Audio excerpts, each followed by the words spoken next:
Hello दोस्तों, स्वागत है आपका हमारे YouTube channel mission lecturer UK 2025 पर। तो दोस्तों, आज की क्लास में हम बात करेंगे प्रगतिवाद पर आधारित। दोस्तों, इससे पूर्व की हमारी जो क्लासेज हुई हैं वो आप लगातार देख रहे होंगे। हमारे प्लेलिस्ट में हिंदी की क्लासेस लगातार चल रही हैं, तो आप देख लीजिएगा उन्हें। और साथ ही दोस्तों, आपसे रिक्वेस्ट है, जिन अभ्यर्थियों ने अभी तक मेंबरशिप ज्वाइन नहीं किया है वो मेंबरशिप ज्वाइन जरूर कर सकते हैं ज्वाइन सेक्शन में जाके। और आपको लगातार क्लासेस इसी प्रकार से देखने को मिलेंगी। तो ये काफ़ी शॉर्ट नोट्स हैं दोस्तों, जो आपके लिए काफ़ी हेल्पफुल होने वाले हैं। और बिना स्किप किए पूरी क्लास को ज़रूर वॉच करें। तो आज का टॉपिक हमारा जो है प्रगतिवाद पर आधारित है। तो 1936 से ईस्वी से आगे का जो समय रहा है दोस्तों, प्रगतिवाद पर आधारित रहा है। और इस काल के अंतर्गत क्या-क्या चीज़ें हुई, क्या-क्या प्रमुख रचनाएँ हैं और क्या-क्या चीज़ें इम्पोर्टेंट चीज़ें हैं, उन्हीं पर हम डिस्कशन करेंगे। बहुत ज़्यादा डिटेल इस क्लास को हम नहीं कराएँगे, क्योंकि ये शॉर्ट नोट्स हम रिवीजन के तौर पर कर रहे हैं। तो बढ़ते हैं आगे। प्रगतिवाद की अगर हम बात करें तो दोस्तों, इसमें संगठित रूप से हिंदी में प्रगतिवाद का जो आरंभ हुआ था वो प्रगतिशील लेखक संघ के द्वारा 1936 में किया गया था। ठीक है। और 1936 में प्रगतिशील लेखकों के द्वारा प्रगतिवाद का जो आरंभ किया गया था वो लखनऊ में हुआ था। और लखनऊ में उस अधिवेशन में होता है जिसकी अध्यक्षता किसने की थी? प्रेमचंद्र ने की थी। किसने की थी? प्रेमचंद ने की थी। और उसमें क्या हुआ था दोस्तों, उन्होंने ये कहा था कि साहित्य का उद्देश्य दबे कुचले हुए वर्ग की मुक्ति का होना चाहिए। तो ये मानते थे कि जो प्रगतिशील, अगर हम प्रगति की बात करते हैं तो यहाँ पर उन लोगों की प्रगति पर महत्व दिया गया था जिस वर्ग को जो है दबा कुचला वर्ग के तौर पर उस समाज के दृष्टिकोण से, गलत दृष्टिकोण से देखा जाता था। तो उनको जो है महत्व देने के लिए इसकी अध्यक्षता, जो अधिवेशन हुआ था उसमें प्रेमचंद जो अध्यक्ष थे, तो उनके द्वारा ये बात रखी गई थी कि भाई, जो समाज का दबा कुचला हुआ वर्ग है उसकी मुक्ति के लिए होना चाहिए इसका उद्देश्य। ठीक है। और 1935 में जब ई.एम. फॉस्टर ने प्रोग्रेसिव राइटर्स एसोसिएशन नामक एक संस्था की नींव पेरिस में रखी थी, तो इसी की देखा देखी में सज्जाद जहीर और मुल्कराज आनंद ने भारत में 1936 में प्रगतिशील लेखक संघ की स्थापना की थी। तो प्रगतिशील लेखक संघ की जो स्थापना की गई थी दोस्तों, उसमें इनका मेन रोल रहा था, जिन्होंने एक मोटिवेटर की तरह कार्य किया था। 1935 ईस्वी में जो ई.एम. फोस्टर जो प्रोग्रेसिव राइटर्स एसोसिएशन का जिन्होंने गठन किया था, तो इसी के हेल्प से जो है प्रगतिशील लेखक संघ की स्थापना हुई थी। ठीक है। अब बात करते हैं एक साहित्यिक आंदोलन के रूप में, अगर प्रगतिशील संघ को देखा जाए तो उस समय क्या हुआ था कि इसमें एक साहित्यिक आंदोलन के रूप में प्रगतिवाद का इतिहास मोटे तौर पर अगर हम देखें तो 1936 ईस्वी से लेकर 1956 ईस्वी तक का इसका इतिहास रहा है। तो ये प्रगतिवाद पर आधारित जो समय रहा है मेनली, वो 1936 से 1956 तक का जो 20 साल का समय रहा है दोस्तों, वो इसका मुख्य इतिहास के तौर पर जाना जाता है। इसके इस समय के मुख्य कवि कौन कौन थे? एक तो केदारनाथ अग्रवाल थे, साथ ही नागार्जुन थे दोस्तों, रामविलास शर्मा भी इस समय के मुख्य रहे थे, और साथ ही राघव, ठीक है, शिव से मंगल सिंह और सुमन और त्रिलोचन। ठीक है, ये जो रहे थे उस समय के प्रसिद्ध कवि रहे थे, वो ये रहे थे। कौन कौन? केदारनाथ अग्रवाल, नागार्जुन, रामविलास शर्मा, रांगे राघव, शिव मंगल सिंह, सुमन और त्रिलोचन। ठीक है, तो ये साहित्य आंदोलन के रूप में प्रगतिवाद के सबसे प्रमुख कवि के तौर पे जाने जाते हैं। तो आप इनके नाम जरूर नोट कर लीजिएगा, निम्न में से कौन प्रगति वाद के कवि रहे हैं। तो ऐसा प्रश्न आएगा तो उसमें आपको पता होना चाहिए, केदारनाथ अग्रवाल का नाम है, नागार्जुन का नाम है, रामविलास शर्मा का नाम है, रांगे राघव का नाम है, शिव मंगल सिंह है, सुमन है, त्रिलोचन है। ठीक है, ये हिंदी साहित्य के अंतर्गत प्रगतिवाद के प्रमुख कवि के तौर पे जाने जाते हैं। ठीक है। अब बात करते हैं, अगर हम व्यापक अर्थ की बात करें दोस्तों, तो यहाँ पर जो व्यापक दृष्टिकोण से अगर हम देखें, प्रगतिवाद न तो स्थिर मतवाद है और न ही स्थिर काव्य रूप है, बल्कि यह क्या है, एक निरंतर विकासशील साहित्य धारा है।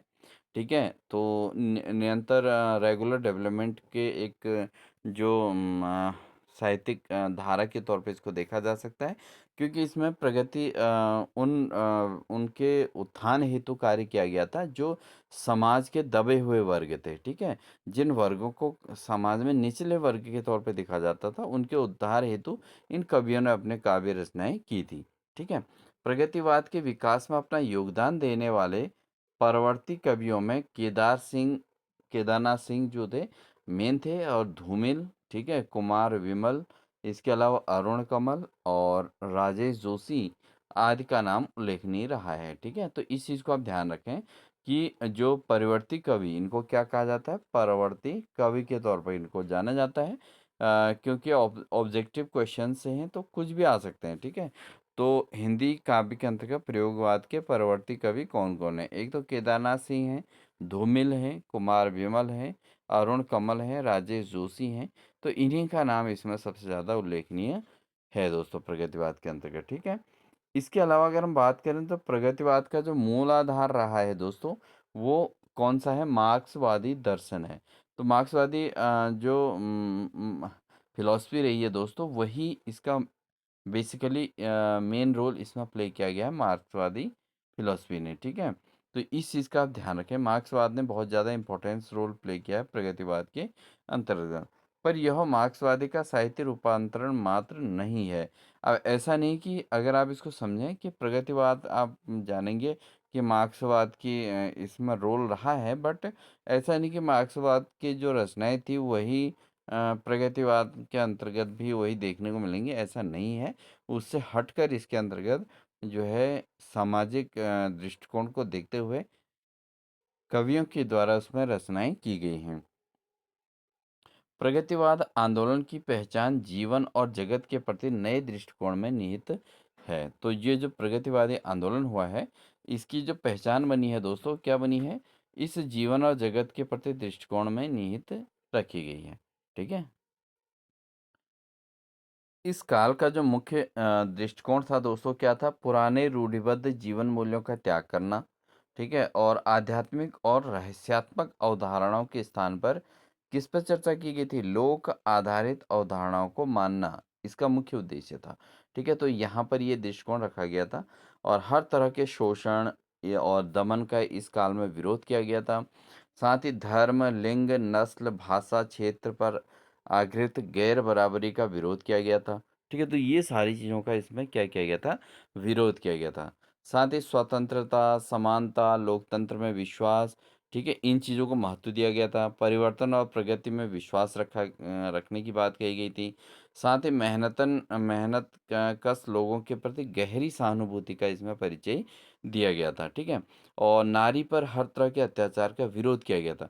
तो ये सारी चीज़ें इस काल के अंतर्गत हुई थी दोस्तों। तो ये एक सामाजिक दृष्टिकोण से ये काल बहुत ही ज़्यादा पावरफुल रहा है। क्योंकि इसमें क्या था, एक तो रूढ़िबद्ध जीवन मूल्यों का त्याग किया गया था। जो पुरानी रूढ़ियाँ चल रही थी समाज में, जो दृष्टिकोण चल रहे थे, उन दृष्टिकोणों को सब जो है त्याग करने के लिए इस काव्य रचनाओं में महत्व दिया गया था। और आध्यात्मिक और रहस्यवाद अवधारणाओं के स्थान पर लोक आधारित अवधारणाओं को मानना इसमें मुख्य महत्व दिया गया था। और हर तरह के जो शोषण होते थे, जो दमन था, उनका विरोध हो रहा था। साथ ही धर्म, लिंग, नस्ल, भाषा, क्षेत्र पर आधारित गैर बराबरी का इसमें क्या किया गया था? विरोध किया गया था। साथ ही स्वतंत्रता, समानता, लोकतंत्र में विश्वास, परिवर्तन व प्रगति में विश्वास, ठीक है, मेहनत का लोगों के प्रति गहरी सहानुभूति का परिचय दिया गया था। नारी पर हर तरह के अत्याचार का विरोध किया जाता था। और साथ ही इसमें साहित्य लक्षण सामाजिकता में जो है मानना, इस चीज़ों को इसके अंतर्गत महत्व दिया गया था। तो समाज के दृष्टिकोण को देखते हुए सामाजिक लक्ष्यों में जो कमियां थी उनको दूर करने का मेन एफर्ट किया गया था। और साथ ही सामाजिक लक्ष्य को प्राप्त करने का इस प्रगतिवाद का मेन उद्देश्य हो गया था। जो प्रगतिवाद एक इस प्रकार की साहित्यिक प्रवृत्ति है जिसमें एक प्रकार की इतिहास चेतना, सामाजिक यथार्थ दृष्टि और वर्ग चेतना, विचारधारा, प्रतिबद्धता या पक्षधरता और गहरी जीवन शक्ति, ठीक है, तो जीवना शक्ति भी थी। और परिवर्तन के लिए सजगता और एक प्रकार की भविष्योन्मुखी दृष्टि इसमें जो है दृष्टि मौजूद इसमें थी। ठीक है, तो ये मेन चीज़ था इसमें। मतलब साहित्यिक प्रवृत्ति एक प्रकार की थी जिसमें क्या था, एक प्रकार की इतिहास चेतना, सामाजिक यथार्थ दृष्टि, वर्ग चेतना विचारधारा, प्रतिबद्धता और पक्षधारता, ठीक है, गहरी जीवन शक्ति थी, परिवर्तन के लिए सजगता थी और एक प्रकार की भविष्योन्मुखी दृष्टि इसके अंतर्गत मौजूद रही थी। ठीक है, तो ये थी इसके अंतर्गत मेन बातें, ठीक, प्रगतिवाद के अंतर्गत। अब बात करते हैं आगे कि इसमें प्रगतिवादी काव्य एक सीधी, सहज, तेज प्रखर, कवि, व्यंग्यपूर्ण और साथ ही आक्रामक काव्य शैली का वाचक रही है। तो जो प्रगतिवादी काव्य है उसमें क्या था कि इसमें सीधी, सहज और तेज प्रखर, कवि, व्यंग्यपूर्ण, आक्रामक शैली का वाचक वाचक इस काव्य को कहा गया था। प्रगतिवादी साहित्य को स्वदेश्य मानता है। क्या मानता है? साहित्य जो है वो स्वदेशीपूर्ण तौर पे इसको देखा गया है और उसका उद्देश्य है जनता के लिए जनता का चित्रण करना। ठीक है, तो जनता के लिए जनता के लिए चित्रण करना ही प्रगतिवादी साहित्य का मुख्य उद्देश्य रहा है। दूसरे शब्दों में कहें कि वह कला के लिए के सिद्धांत पर यकीन नहीं करता, बल्कि उसका यकीन किसमें है? कला जीवन के लिए इस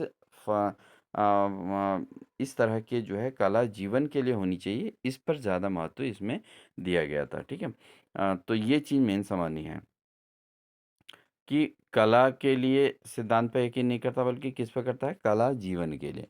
तो जो भी चीज़ें हो रही हैं वो जीवन को जीने की जो कला है उसको महत्व इसमें दिया गया था। और जनता के लिए जनता का चित्रण, बिल्कुल सटीक बात है दोस्तों कि जनता को कैसे जनता के लिए यूज़फुल किया जाए, यानी कि समाज किस तरीके से अपने समाज के लिए ही हेल्पफुल हो, वो चीज़ें इसके अंतर्गत कंट्रीब्यूशन के तौर पे, क्योंकि सामाजिक दृष्टिकोण का भी मेन रोल होता है दोस्तों। समाज को चलाने में समाज का दृष्टिकोण कैसा है, वो उस पे निर्भर करता है कि आने वाला भविष्य कैसा होगा।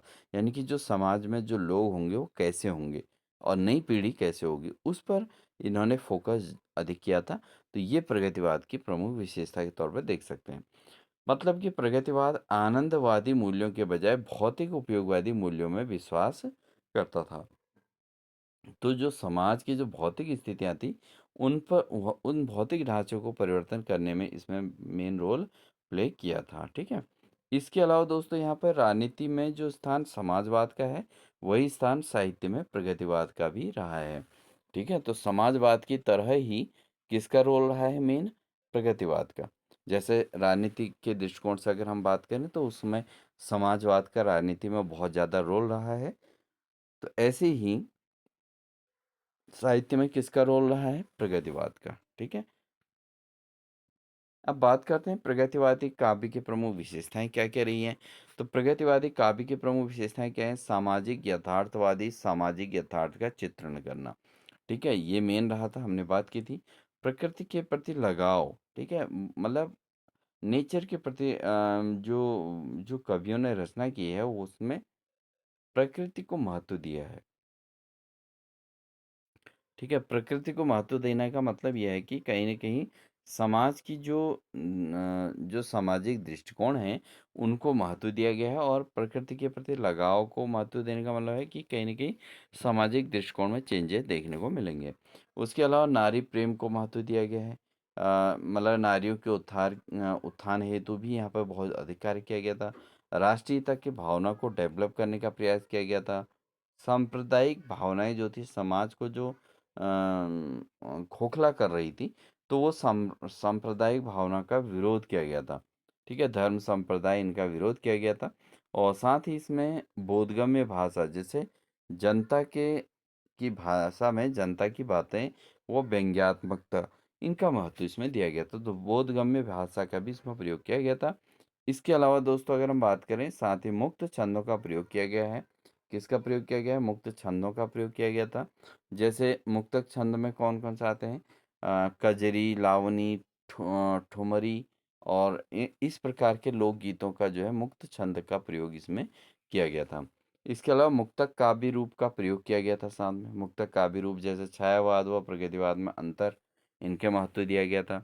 इसके अलावा छायावाद में कविता करने का उद्देश्य स्वान्तः सुखाय, ठीक है? स्वान्तः सुखाय, जबकि प्रगतिवाद में बहुजन हिताय बहुजन सुखाय, ये छायावाद में कवियों का कविता करने का मुख्य उद्देश्य माना गया था दोस्तों, ठीक है। इसके अलावा छायावाद में क्या था, व्यक्तिक भावना का की प्रबलता आई थी, और जबकि प्रगतिवाद में क्या हुआ था, सामाजिक भावना को महत्व दिया गया था। तो छायावादी जो रचनाएं हुई थी दोस्तों, उसका उद्देश्य क्या था, स्वांतः सुखाय था। जबकि प्रगतिवाद में क्या है, कि बहुजन मतलब पूरे समाज के हित के पूरे समाज के सुख की बात इसमें कही गई थी। तो ये बहुत इम्पोर्टेंट फैक्ट है, इसको इसको आप जरूर नोट कर लें दोस्तों, कि ये छायावाद की कविता का उद्देश्य क्या रहा है, बहुजन हिताय बहुजन सुखाय, ठीक है। और छायावाद का सॉरी प्रगतिवाद का मुख्य उद्देश्य रहा है बहुजन हिताय बहुजन सुखाय, और छायावादी कविता का उद्देश्य था स्वांतः सुखाय।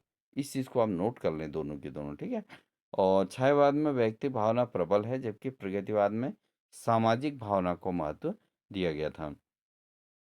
छायावाद में क्या था, अतिशय कल्पनाशीलता का महत्व है रहा है, जबकि प्रगतिवाद में ठोस यथार्थवाद को महत्व मिला हुआ है। तो ये भी आपने देखना है, छायावाद में केवल कल्पनाशीलता को इम्पोर्टेंस मिली है, जबकि प्रगतिवाद में क्या है, जो भी हुआ है ठोस हुआ है, ठोस निर्णय हुए हैं, और साथ ही इसमें भौतिकवाद को अधिक महत्व दिया गया है। तो भौतिकवाद को महत्व दिया गया है। तो उस पे जो भी कार्य हुए हैं वो ठोस हुए हैं, ठीक है। तो प्रगतिवाद की पहचान ही यही कि जो डिसीजन लिए गए उस समय बहुत ही स्ट्रिक्टली डिसीजन हुए हैं, और कविताओं के माध्यम से भी जो बातें कही गई हैं वो काफ़ी पावरफुल रही हैं।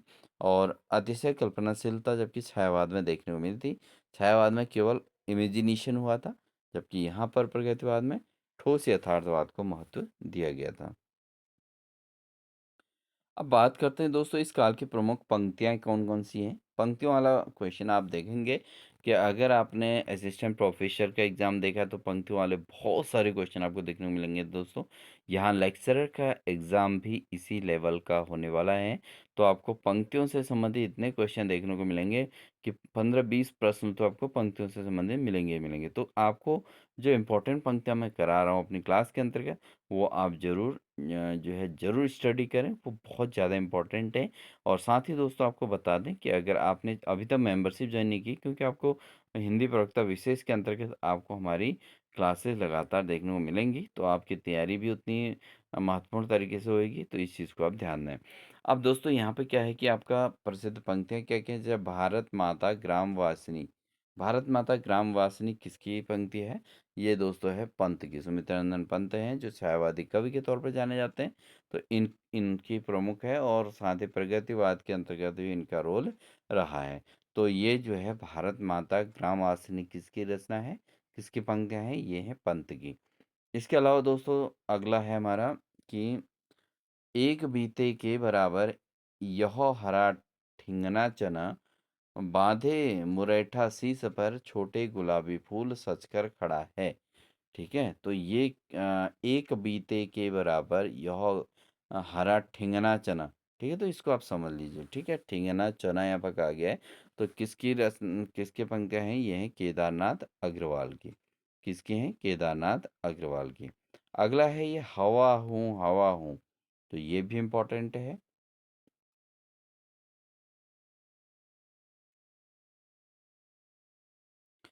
हवा हूँ, मैं बसंती हवा हूँ, ये किसकी रचना है? केदारनाथ अग्रवाल की। ठीक है? तो हवा हूँ, मैं बसंती हवा हूँ, तो ये केदारनाथ अग्रवाल की रचना है, ये भी इम्पोर्टेंट है। अगला है तेज धार का कर्मठ पानी, चट्टानों के ऊपर चढ़कर मार रहा है घूंसे कसकर, और तोड़ रहा है तट चट्टानी। ठीक है? तो ये आपका किसका है? ये भी केदारनाथ अग्रवाल का है। तेज धार का कर्मठ पानी, चट्टानों के ऊपर चढ़कर मार रहा घूंसे कसकर, तोड़ रहा है तट चट्टानी। तो ये किसकी रचना है, किसके वाक्य हैं ये? केदारनाथ अग्रवाल के पंक्तियां हैं। नेक्स्ट आते हैं दोस्तों, ये बहुत इंपॉर्टेंट है, इसको भी नोट कर लीजिएगा। त्रिलोचन का है, लेकिन बहुत इंपॉर्टेंट है। मुझे जगत जीवन का प्रेमी बना रहा है प्यार तुम्हारा, मुझे जगत जीवन का प्रेमी बना रहा है प्यार तुम्हारा। ये किसका है दोस्तों? ये है त्रिलोचन का। किसका है? त्रिलोचन का है, ठीक है। अगला है दोस्तों, खेत हमारे भूमि हमारी, सारा देश हमारा है, इसलिए तो हमको इसका चप्पा चप्पा प्यारा है। कितना महत्वपूर्ण वाक्य है दोस्तों, कितना प्यारा वाक्य है कि खेत हमारी, भूमि हमारी। इसलिए इसमें प्रकृति प्रेम का भी महत्व देखने को मिला है प्रगतिवाद के अंतर्गत। और साथ ही देखो, देश की प्रगति को भी महत्व दिया गया है। खेत हमारे, भूमि हमारी, सारा देश हमारा है, इसलिए तो हमको इसका चप्पा चप्पा प्यारा है। तो अपने प्रकृति प्रेम, अपना भूमि के प्रति प्रेम और साथ ही अपने देश के प्रति प्रेम को जो है इसमें महत्व दिया गया है। तो ऐसी रचनाएँ जो हैं, ऐसे वाक्य जो हैं, वो किनके होती हैं दोस्तों? वो होती है नागार्जुन की, ठीक है? अगला है दोस्तों, झुका यूनियन जैक, तिरंगा फिर ऊंचा लहराया, बांध तोड़कर देखो कैसे जनसमूह लहराया। ठीक है? तो अब देखिए यहाँ पे क्या है, जनसमूह की बात कही गई है, यानी कि सामाजिक दृष्टिकोण को सुधार हुआ है, ठीक है? और साथ ही दोस्तों तिरंगे यानी कि देश के प्रति प्रेम को भी यहाँ पर भी महत्व दिया गया है। तो ये किन्होंने किया है? रामविलास शर्मा ने। तो रामविलास शर्मा की पंक्तियाँ हैं दोस्तों, झुका यूनियन जैक, तिरंगा फिर ऊंचा लहराया, बांध तोड़कर देखो कैसे जनसमूह लहराया। रामविलास शर्मा की ये पंक्तियाँ हैं। अगली पंक्ति दोस्तों बहुत ज़्यादा इम्पोर्टेंट है, ज़रूर नोट कर लीजिएगा। आपको इस प्रवक्ता एग्ज़ाम में देखने को मिलने के पूरे चांस बनते हैं दोस्तों। तो देखिए क्या है, जाने कब तक घाव भरेंगे इस घायल मानवता के, जाने कब तक सच्चे होंगे सपने सबकी समता के। ठीक है? तो देखिए यहाँ पे क्या महत्व दिया गया है कि जाने कब तक घाव भरेंगे इस घायल मानवता के, क्योंकि उस समय जो मानव की स्थिति थी वो बड़ी ही दिक्कत वाली थी, ठीक है? तो जो घायल मानव को इसमें कहा गया है कि उसके घाव कैसे भरेंगे, जाने कब तक सच्चे होंगे सपने सबकी समता के। तो यानी कि समाज में जो लोग हैं उनके उनके जो सपने हैं वो कब सच्चे होंगे, आखिर वो जो चाहते हैं उनको उस प्रकार का माहौल कैसे मिलेगा। तो ये उस समय प्रगतिवाद की सोच रही है। तो ये पंक्तियाँ किसकी हैं दोस्तों? ये हैं नरेंद्र शर्मा की। तो इसके अंतर्गत आपने देखा होगा कि पूरे जो हम जितने भी हमने मेन नोट्स स्टडी किए हैं दोस्तों, उसमें आपने देखा होगा कि मानवता के उद्धार के लिए और सामाजिक दृष्टिकोण में परिवर्तन के लिए, साथ ही देश की उन्नति को महत्व दिया गया है। ठीक है? तो ऐसे प्रकार की जो रचनाएं होती हैं दोस्तों, वो समाज में काफ़ी परिवर्तन लाती हैं और परिवर्तनशील इनको कहा जा सकता है, इसलिए इसका नाम प्रगतिवाद इसको रखा गया था। तो दोस्तों ये थी हमारी आज की क्लास। आई होप आपको हमारी ये क्लास अच्छी लगी होगी।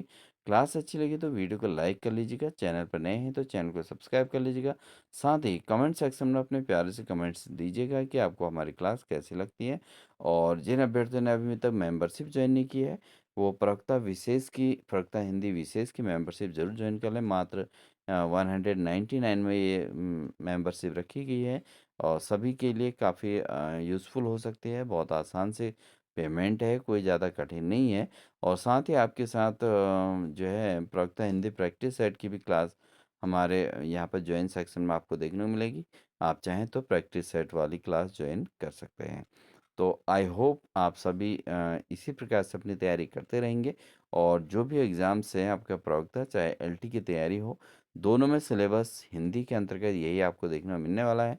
तो आप ज़रूर इसको अपना तैयारी करते रहें और मिलते हैं आपको नेक्स्ट क्लास के साथ। जो अभ्यर्थी भी चैनल पर नए आए हैं वो चैनल को सब्सक्राइब कर लें, बेल आइकन दबाकर ऑल नोटिफिकेशन ऑन कर लें। तो नेक्स्ट क्लास के साथ मिलते हैं दोस्तों, तब तक के लिए अपने ध्यान रखें, अपनी तैयारी करते रहें। Wish you all the best.